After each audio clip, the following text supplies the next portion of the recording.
4. Bogachevsky. Bogachevsky, or Father Evlissi, is still alive and well, and has the good fortune to be an assistant to the abbot of the chief monastery of the Essene Brotherhood, situated not far from the shores of the Dead Sea. This brotherhood was founded, according to certain surmises, 1200 years before the birth of Christ, and it is said that in this brotherhood Jesus Christ received his first initiation. I met Bogachevsky, or Father Evlissi, for the first time when he was a very young man, and when, having finished his course at the Russian Theological Seminary, he was waiting to be ordained to the priesthood and was a deacon at the military cathedral of Kars. Soon after his arrival in Kars, he consented, at the request of my first tutor, Dean Borsch, to become my teacher in place of Krestovsky, another candidate for the priesthood, who several weeks before had received a post as chaplain to a regiment somewhere in Poland. Bogachevsky had then taken his place at the cathedral. Bogachevsky turned out to be a very sociable and kindly man. He soon won the confidence of all the cathedral clergy, even of Ponomarenko, who was also a candidate, but crude and, in the full sense of the word, a bore, and not on good terms with anyone. With Bogachevsky, however, he got along so well that they even shared the same lodgings, taking rooms together near the public gardens close to the military fire brigade. Although I was then still very young, my relationship with Bogachevsky soon became very friendly.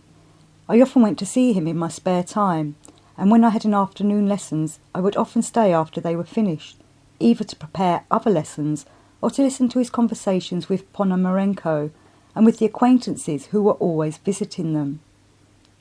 Sometimes I helped them in their simple household. Among those who often came to see them was an army engineer, Beslavsky, who was a fellow countryman of Bogachevsky, and an artillery officer and pyrotechnical expert named Kuzmin. Seated around the samovar, they would discuss anything and everything. I would always listen very attentively to Bogachevsky and his friends, as reading at that time a large number of books on the many varied subjects in Greek, Armenian and Russian, I was interested in many questions, but because of my youth, I naturally never joined in their conversation. Their opinions were authoritative for me, and at that time I had a great veneration for those men on account of their advanced education. It was, by the way, all the conversations and discussions of these men who gathered at my teacher Bogachevsky's to kill time in the monotonous life of the remote and very boring town of Kars, which awakened my ever-continuing interest in abstract questions. Since this interest played an important part in my life, leaving a definite mark on my entire subsequent existence, and since the events which stimulated this interest occurred during the period to which belong my memories of Bogachevsky, I will dwell upon them a little longer. Once, during one of these conversations, a lively discussion arose about spiritualism and, among other things, about table turning, which at that time was a subject of absorbing interest everywhere. The army engineer asserted that this phenomenon occurs through the participation of spirits. The others denied this, attributing it to other forces of nature, such as magnetism, the law of attraction, autosuggestion, and so forth. But nobody denied the existence of the fact itself. I, as usual, listened attentively, and every opinion that was expressed deeply interested me. Although I had already read a great deal of anything and everything, this was the first time I heard about these matters. This discussion about spiritualism made a particularly strong impression on me because of the recent death of my favourite sister and my grief over it, from which I had not yet recovered. In those days I often thought about her, and involuntarily questions arose in my mind about death and life beyond the grave. What was said that evening seemed to be in response to the thoughts and questions which had unconsciously arisen in me and were demanding a solution. As a result of their discussion, they decided to make an experiment with a table. For this, a table with 3 legs was necessary, and there was one in the corner of the room. but the specialist in these experiments, the army engineer, would not use it because there were nails in it. He explained that the table had to be without iron, and so they sent me to a neighbouring photographer to ask whether he had such a table. Finding that he had one, I brought it back with me. It was evening. Having closed the doors and turned down the light, we all sat down round the table and, placing our hands on it in a certain way, began to wait. Sure enough, in about 20 minutes our table did begin to move, and when the engineer asked it the age of each one present, it tapped out the numbers with one leg. How and why it was tapping was incomprehensible to me. I did not even try to explain anything to myself, so strong was the impression of the vast unknown fields opening up before me. What I had heard and seen agitated me so profoundly that when I went home I thought about these questions all that night and the next morning, and even decided to ask Father Borsch about them during my lessons. This I did, and told him about the conversation and experiment of the previous evening. "All that is nonsense," replied my first tutor. "Don't think and bother about such things, but learn what is necessary for you to know for leading a tolerable existence." And he could not resist adding, "Come, you little garlic head," that was his favourite expression, "think. If spirits can really tap with the leg of a table, it means that they have some physical force. And if they have, why should they resort to such an idiotic and moreover complicated means of communicating with people as tapping with the leg of a table? Surely they could transmit whatever they wished to say, either by touch or by some other means." Much as I valued the opinion of my old tutor, I could not accept his categorical reply without criticism, the more so since it seemed to me that my younger instructor and his friends, who had been through the seminary and other higher educational institutes, might know more about some things than the old man who had studied in the days when science was not so advanced. So, in spite of all my respect for the old dean, I doubted his views on certain problems concerning higher matters. My question was thus left unanswered. I tried to solve it by reading books given me by Bogachevsky, the dean, and others. My studies, however, did not allow me to think very long about anything extraneous, and after a time I forgot about this question and thought no more about it. Time passed. I studied very hard with all my teachers, including Bogachevsky, and only occasionally, during the holidays, went to visit my uncle in Alexandropol, where I had many friends. I went there also to earn money. I always needed money for personal expenses, for clothes, books, and so on, and also now and then for helping some member or other of my family, which at that time was in great want. I went to Alexandropol to earn money, firstly because everyone knew me there as a master of all trades, and I was always asked to make or repair something. One person wanted a lock repaired, another a watch mended, a third a special stove hewn out of the local stone, and another a cushion embroidered for a trousseau or for decorating the parlour. In short, I had a large clientele there and plenty of work, and for those times I was very well paid. I also went to Alexandropol because in cars I mixed with people of the learned and superior circles, according to my youthful understanding, and I did not wish them to know me as an artisan or to suspect that my family was in need and that I was compelled to earn money for my own expenses as a simple craftsman. At that time all this deeply wounded my self-love. And so at Easter that year I went as usual to Alexandropol, which was only about 60 miles from Kars, to stay with the family of my uncle, to whom I was much attached and whose favourite I had always been. On the second day of this visit, at dinner, my aunt said to me, among other things, "Listen, take care not to have an accident." I was astonished. What could possibly happen to me? I asked her what she meant.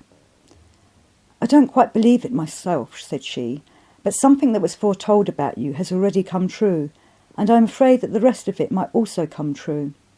And she told me the following. At the beginning of the winter, the half-witted Ion Ashok Madaros came to Alexandropol, as he did each year, and for some reason or other my aunt took it into her head to summon this fortune teller and ask him to foretell my future.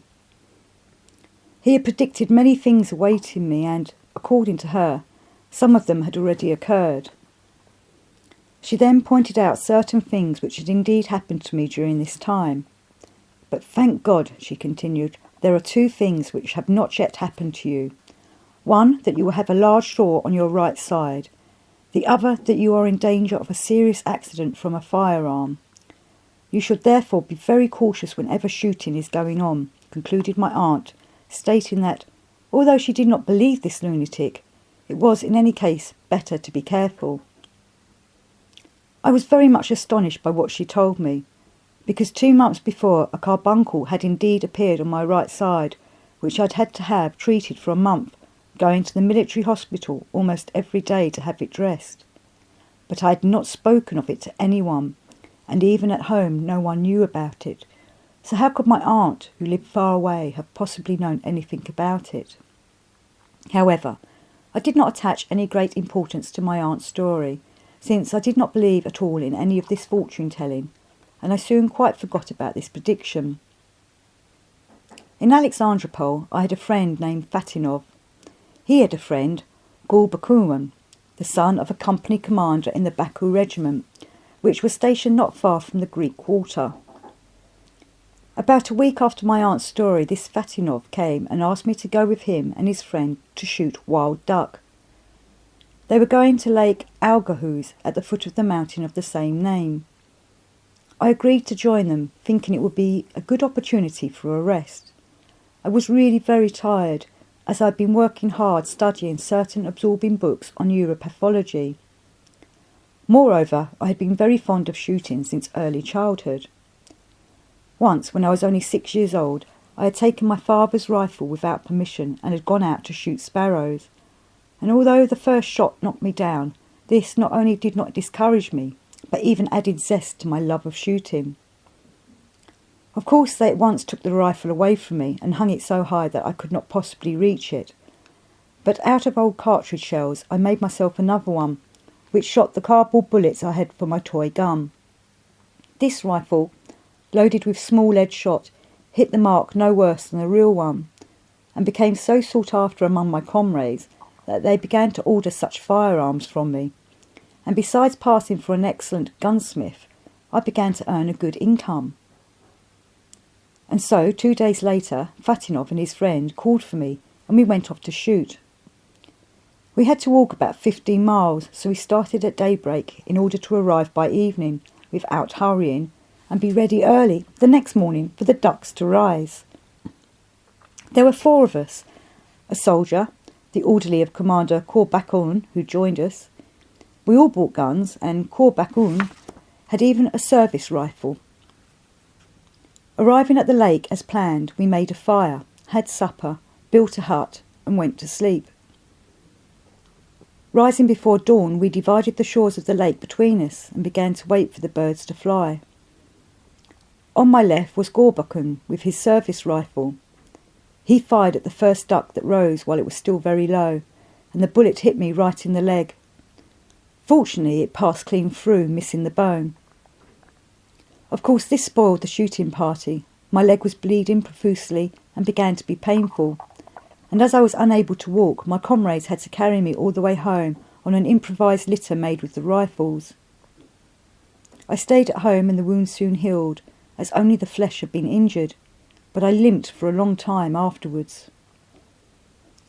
The coincidence of this accident with the prediction of the local oracle made me think a great deal. On a later visit at my uncle's house, I heard that Ion Ashok Madaradis had returned to the district, and I asked my aunt to send for him. The fortune-teller came. He was tall and thin, with very faded eyes and the nervous, disordered movements of a half-wit. He shuddered from time to time and smoked incessantly. He was certainly a very sick man. His way of telling fortunes was as follows. Sitting between 2 lighted candles, he held his thumb up before him and stared for a long time at his thumbnail until he fell into a doze. Then he began to tell what he saw in the now. first of all saying what the person was wearing and then what would happen to him in the future. If he were telling the fortune of someone absent, he would first ask for his name, the details of his face, the general direction of the place where he lived, and if possible, his age. On this occasion he again made predictions about me, and one day, without fail, I will relate how these predictions were fulfilled. That summer, also in Alexandropol, I met with another phenomenon for which I could not then find any explanation. Across from my uncle's house was some vacant land, in the middle of which was a little grove of poplars. I liked this spot and used to go there with a book or with work of some sort. Children were always playing there, gathered from all parts of the town, children of all colours and different races. There were Armenians and Greeks, Kurds and Tartars, and their games made an incredible noise and commotion, which, however, never disturbed my work. One day I was sitting under the poplars, busy with some work ordered by a neighbour for his niece's wedding the following day.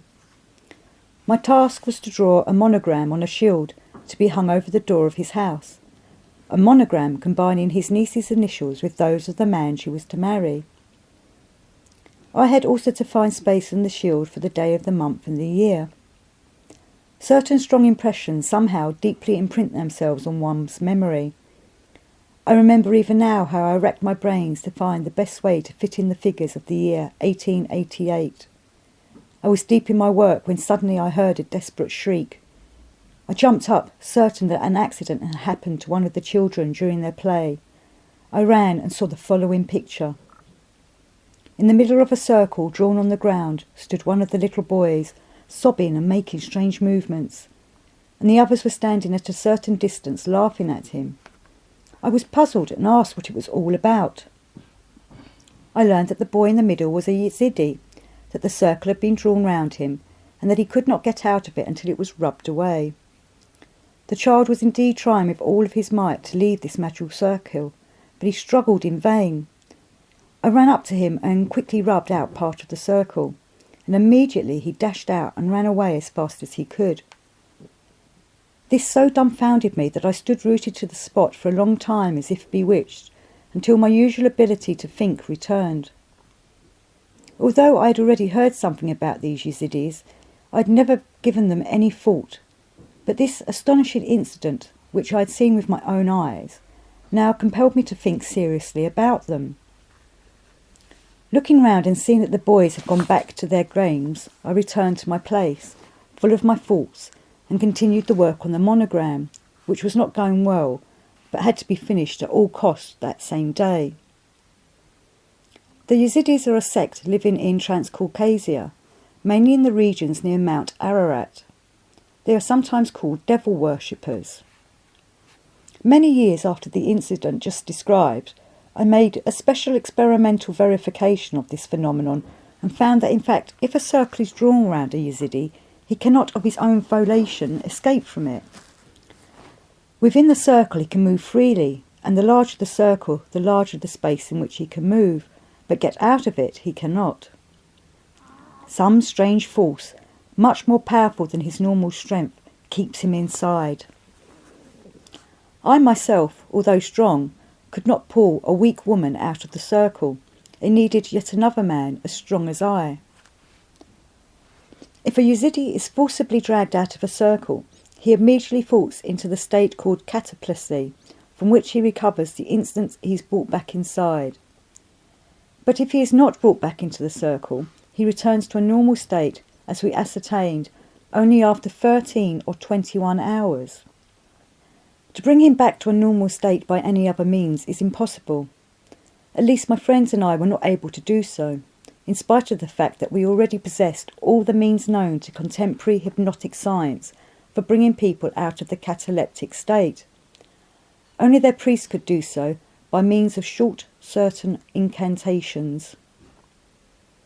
Having somehow finished and delivered the shield that evening, I set off to the Russian quarter, where most of my friends and acquaintances lived, in the hope that they might help me understand this strange phenomenon. The Russian quarter of Alexandropol was where all the local intelligentsia lived. It should be mentioned that from the age of 8, owing to chance circumstances, my friends in Alexandropol, as well as in Kars, were much older than I and belonged to families who were considered socially higher than mine. In the Greek part of Alexandropol, where my parents formerly lived, I had no friends at all. They all lived on the opposite side of the town, in the Russian quarter, and were the children of officers, officials and clergymen. I often went to see them, and getting to know their families, gradually gained the entree into almost all the houses of the quarter. I remember that the first person I spoke to about the phenomenon which had so greatly astonished me was my good friend Aniarnev, who was also much older than I. He did not even listen until I finished, but authoritatively stated, "These boys simply played on your credulity. They were pulling your leg and have made an ass of you. But look how smart this is," he added, running to the next room and putting on, as he came back, his brand new uniform. He had recently been appointed a postal telegraph official. He then asked me to go with him to the public gardens. I made the excuse of not having time and went off to see Pavlov, who lived in the same street. Pavlov, who was a treasury official, was a very good fellow but a great drinker. At his house were the deacons of the fortress church, Father Maxim, an artillery officer called Artemin, Captain Terentiv, the teacher Stolmark, and 2 others whom I hardly knew. They were drinking vodka, and when I came in they asked me to join them and offered me a drink. It must be said that that year I'd already began to drink, not much, it is true, but when I was invited to do so, as sometimes happened, I did not refuse. I began to drink owing to an incident in Kars. One morning, being very tired from studying all night long, I was about to go to bed when suddenly a soldier came to call me to come to the cathedral. That day a service was to be held at a certain fort. I do not remember in honour of what, and at the last minute it was decided to have the choir for it, so the attendants and orderlies were sent to all parts of the town to call the choristers. Having had no sleep all night, I was exhausted by the walk up the steep hill to the fort, and by the service itself that I could hardly stand on my feet. After the service, a dinner had been prepared at the fort for the people invited, and a special table had been laid for the choristers. The choir master, a hearty drinker, seeing how weak I was, persuaded me to drink a small glass of vodka. When I had drunk it, I did in fact feel much better, and after taking a second glass, all my weakness disappeared. After that, whenever I was very tired or nervous, I took 1 or 2, or sometimes even 3 small glasses. On this evening also I took a glass of vodka with my friends, but, however much they tried to persuade me, I refused a second one. The company was not yet drunk, as they'd only just begun drinking, but I knew how things usually went in this gay crowd. The first one to get tipsy was always the father deacon. When only slightly intoxicated, he would, for some reason or other, begin to intone a prayer for the repose of the soul of that true believer, etc., the late Alexander I. But seeing that he was still sitting there glum, I could not resist telling him what I had seen that day. I did not, however, speak so seriously about it as I did to Aniyev, but instead spoke somewhat jokingly. Everybody listened to me attentively and with great interest, and when I finished my story, they began to express their opinions. The first to speak was the captain, who said that he himself had recently seen some soldiers draw a circle on the ground round a Kurd, who begged them almost in tears to rub it away. Not until he, the captain, had ordered a soldier to erase a part of the circle was the Kurd able to get out of it. "I think," added the captain, "that they take some vow never to go out of a closed circle, and they do not go out of it, not because they cannot, but because they do not wish to break their vow." The deacon said, "They are devil worshippers, and under ordinary circumstances the devil does not touch them, as they are his own. But as the devil himself is only a subordinate and is obliged by his office to impose his authority on everyone, he therefore, as you might say, for the sake of appearances, has limited the Yazidis' independence in this way, so that other people should not suspect that they are his servants. It's exactly like Philip. Philip was a policeman who stood at the street corner and whom these fellows, having no one else available, sometimes sent for cigarettes and drinks. The police service there at that time, as is said, even made the cat laugh. Now if I, the deacon continued, make a row, let's say in the street, this Philip is obliged without fail to take me to the police station, and for appearance's sake, so that it should not seem strange to others, he will of course do so, but as soon as we turn the corner he will let me go, not forgetting to say, please, a little tip. Well, the unclean one is just the same, you might say, with his servants, the Yazidis. I do not know whether he invented this episode on the spur of the moment, or whether it had really taken place. The artillery officer said that he had never heard about such a phenomenon, and that, in his opinion, nothing of the sort could exist. He much regretted that we, intelligent people, should believe in such marvels and, still more, rack our brains about them. Stolmack, the teacher, retorted that on the contrary he firmly believed in supernatural phenomena, and that, if there were much that positive science could not explain, he was fully convinced that, with the present rapid progress of civilization, contemporary science would soon prove that all mysteries of the metaphysical world could be fully explained by physical causes. In regard to the fact you are now talking about, he continued, I think it is one of those magnetic phenomena which are now being investigated by scientists at Nancy. He was going to say something more, but Pavlov interrupted him, explaining, the devil take them, and all the devil worshippers. Give them each a half bottle of vodka, and then no devil will hold them back. Let's drink to the health of Ishakov. Ishakov was the proprietor of the local vodka distillery. These discussions not only did not calm my thoughts, but on the contrary, on leaving Pavlov's, I began to think all the more, and at the same time began to have doubts about people whom I had until then considered educated. The next morning, I met by chance the chief physician of the 39th Division, Dr. Avanov. He had been called to see a sick Armenian neighbour of ours, and I was asked to come and serve as interpreter. Dr. Avanov had a good reputation among the townspeople and had a very large practice. I knew him well as he was often at my uncle's. After his visit to the sick man, I said to him, Your Excellency, he had the rank of a general, please explain to me why Yazidis cannot come out of a circle. Ah, you mean those devil worshippers, he asked. That is simple hysteria. Hysteria? I queried. Yes, hysteria. And then he rattled off a long rigmarole about hysteria, and all I could gather from it was that hysteria is hysteria. This I already knew myself, as there was not a single book on neuropathology and psychology in the library of the Kars Military Hospital that I had not read, and read very attentively, carefully going over almost every line in my intense desire to find, through these branches of science, an explanation of the phenomenon of table turning. Therefore, I already well understood that hysteria is hysteria. But I wished to know something more. The more I realised how difficult it was to find a solution, the more I was gnawed by the worm of curiosity. For several days I was not myself and did not wish to do anything. I thought and thought of only one thing. What is true? What is written in books and taught by my teachers, or the facts I'm always running up against? Soon another incident occurred, and this time I was completely bewildered.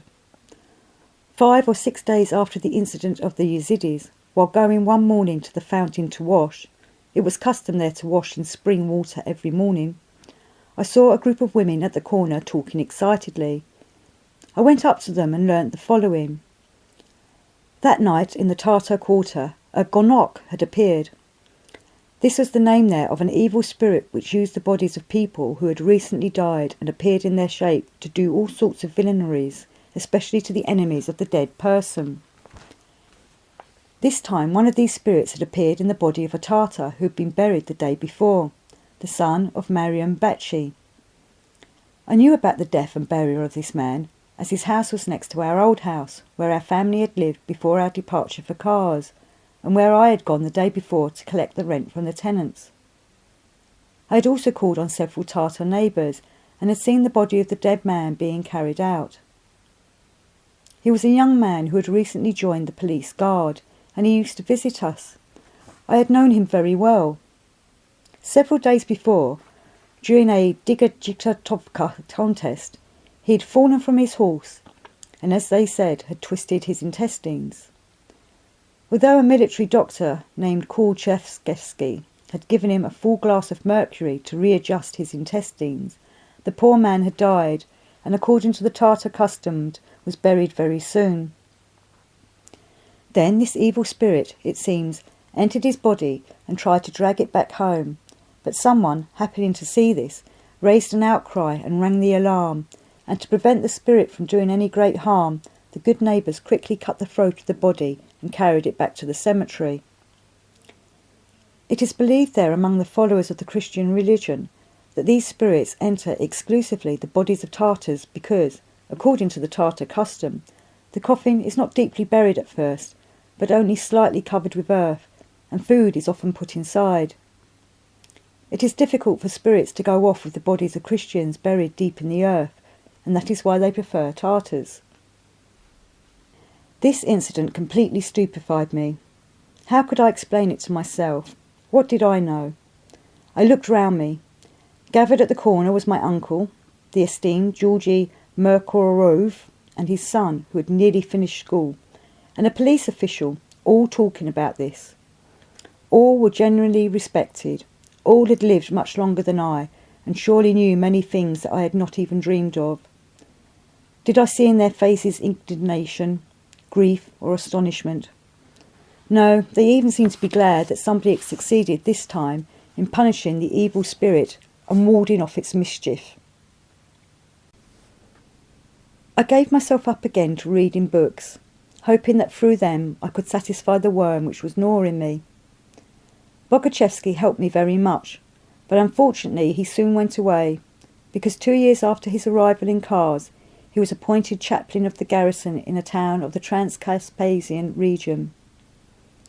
While he lived in Kars and was my teacher, he introduced into our relationship a certain peculiarity, namely, although he was not yet a priest, he confessed me every week. When he left, he bade me, among other things, write out my confession each week and send it to him in a letter, promising that he would sometimes reply. We agreed that he would send his letters through my uncle, who would forward them to me. A year later, in the Transcaspian region, Bogachevsky gave up his duties as chaplain and became a monk. At the time, it was said that the cause of his action was that his wife seemed to be having an affair with some officer, and Bogachevsky had turned her out and had not wished to remain in the town or even to hold office in the church. Soon after Bogachevsky's departure from Kars, I went to Tiflis. At this time, I received 2 letters from Bogachevsky through my uncle, after which I had no news of him for several years. Once, much later, I met him quite by accident in the town of Samara as he was leaving the house of the local bishop. He was then wearing the monk's habit of a well-known monastery. He did not immediately recognise me, as I had by then grown up and changed a great deal. But when I told him who I was, he was very glad to see me, and for several days we saw each other often, until both of us left Samara. After this meeting, I never saw him again. I heard later that he had not wished to remain in his monastery in Russia and had soon left for Turkey, then for Holy Athos, where he also did not stay long. He had then renounced his monastic life and had gone to Jerusalem. There he chanced to become friends with a vendor of rosaries who traded near the Lord's Temple. This trader was a monk of the Essene order who, having gradually prepared to Bogachevsky, introduced him into his brotherhood. Owing to his exemplary life, Bogachevsky was appointed warden and a few years later, prior in one of the branches of this brotherhood in Egypt, and later, on the death of one of the assistants to the abbot of the chief monastery, Bogachevsky was appointed in his place. Of his extraordinary life during this period I learned much. When I was in Brusa, from the tales of a certain friend of mine, a Turkish dervish who had often met Bogachevsky, Before this time I had received another letter from him, again sent through my uncle. In addition to the few words of blessing, there were enclosed a small photograph of him in the dress of a Greek monk and several views of holy places in the environs of Jerusalem. When he was still in Kars, still only a candidate for the priesthood, Bogachevsky had very original views on morality. He then said and taught me that on earth there are two moralities, one objective, established by life in the course of thousands of years, and the other subjective, pertaining to individuals as well as to whole nations, kingdoms, families, groups of people, and so on. Objective morality, he said, is established by life and by the commandments given us by the Lord God himself through his prophets, and it gradually becomes the basis for the formation in man of what is called conscience. And it is by this conscience that objective morality in its turn is maintained. Objective morality never changes. It can only broaden in the course of time. As for subjective morality, it is invented by man and is therefore a relative conception, differing for different people and different places, and depending upon the particular understanding of good and evil prevailing in the given period. For example, here in Transcaucasia, said Bogachevsky, if a woman does not cover her face, and if she speaks with a guest, everyone will regard her as immoral, spoiled and badly brought up. But in Russia, on the contrary, if a woman does cover her face, and if she does not welcome a guest and entertain him with conversation, everyone will consider her badly brought up, rude, disagreeable, and so forth. Another example, if a man here in Kars does not go once a week, or at least once in 2 weeks, to the Turkish bath, everyone round him will dislike him and be disgusted by him, and even find that he has a bad odour, which he may not have at all. But in St. Petersburg it is just the opposite. If a man even mentions going to the baths, he is considered uneducated, unintelligent, boorish, and so on. And if by chance he should actually go, he will hide the fact from others, so that a low taste should not be attributed to him. As a very good illustration of the relative understanding of so-called morality or honour, continued Bogachevsky, let us take the two incidents which occurred here in Kars last week, among the officers, and which made a great stir. The first was the trial of Lieutenant K, and the second the suicide of Lieutenant Makarovov. Lieutenant K was tried by the military court for having struck a shoemaker, Ivanov, in the face so brutally that he lost an eye. The court acquitted him after having found out on investigation that the shoemaker had caused Lieutenant K much annoyance and had spread insulting rumours about him. Having become very interested in this case, I decided, disregarding the evidence of the court, to question the family and acquaintances of the unfortunate shoemaker, so as to ascertain for myself the real reasons for the conduct of Lieutenant K. This lieutenant, as I learned, had ordered first 1 pair and then 2 more pairs of boots from the shoemaker Ivanov, and had promised to send him the money on the 20th of the month, when he would receive his pay. When the lieutenant did not send the money on the 20th, Ivanov went to his house to ask for what was due to him. The officer promised to pay the next day, but the next day he again put him off till the next, and, in short, fed him for a long time, as is said, on tomorrows. Ivanov, however, went to him time after time to ask for the money, as it represented for him a very large sum. It was almost all he possessed, consisting of the entire savings of his wife, a laundress, who for many years had put it away kopeck by kopeck, and had given it to her husband to buy material for the lieutenant's boots. Besides, Ivanov kept coming for his money because he had 6 small children to feed. At last Lieutenant K grew annoyed at Ivanov's insistence and told his orderly to say he was not at home. Then he simply had him driven off and threatened to have him sent to prison. Finally the lieutenant told his orderly to give Ivanov a good thrashing if he came again. The orderly, a kindly man, did not beat Ivanov as his master had ordered, but, wanting to persuade him in a friendly way not to annoy the lieutenant with his repeated visits, invited him into the kitchen to talk. Ivanov sat down on a stool, and the orderly began to pluck a goose for roasting. Seeing this, Ivanov remarked, "So, our lords and masters eat roast goose every day and do not pay their debts, and meanwhile my children go hungry." At this moment, Lieutenant K happened to come into the kitchen, and overhearing what Ivanov had said, grew so furious that he took a large beetroot from the table and struck Ivanov in the face so hard that he knocked his eye out. The second incident, continued Bogachevsky, was, so to speak, the reverse of the first one. A certain Lieutenant Makarov could not pay his debt to a Captain Mashalov, and so he shot himself.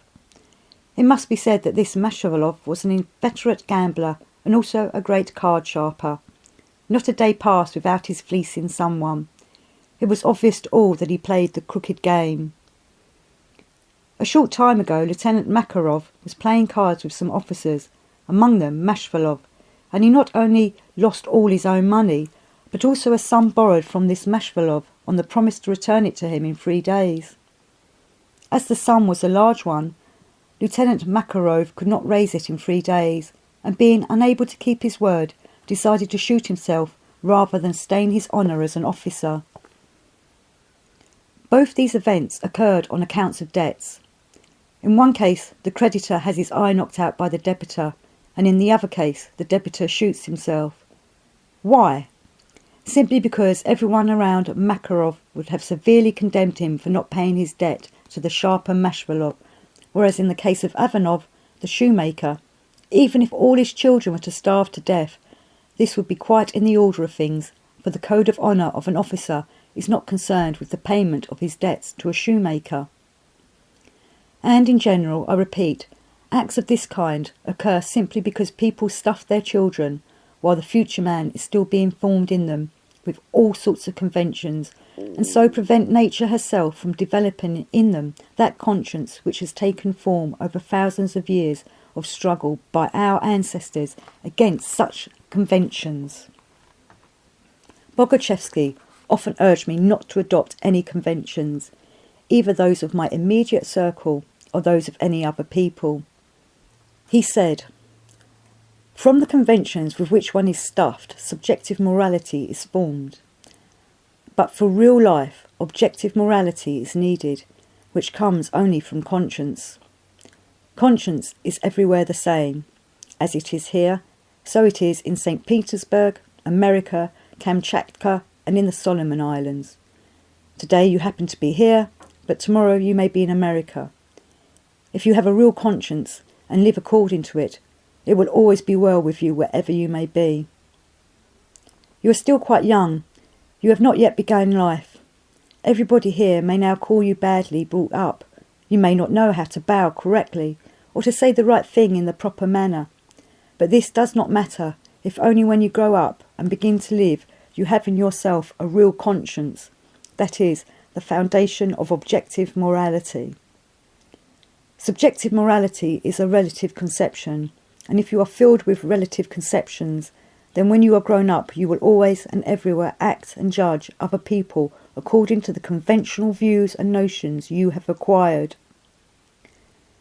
You must learn not what people round you consider good or bad, but to act in life as your conscience bids you. An untrammelled conscience will always know more than all the books and teachers put together.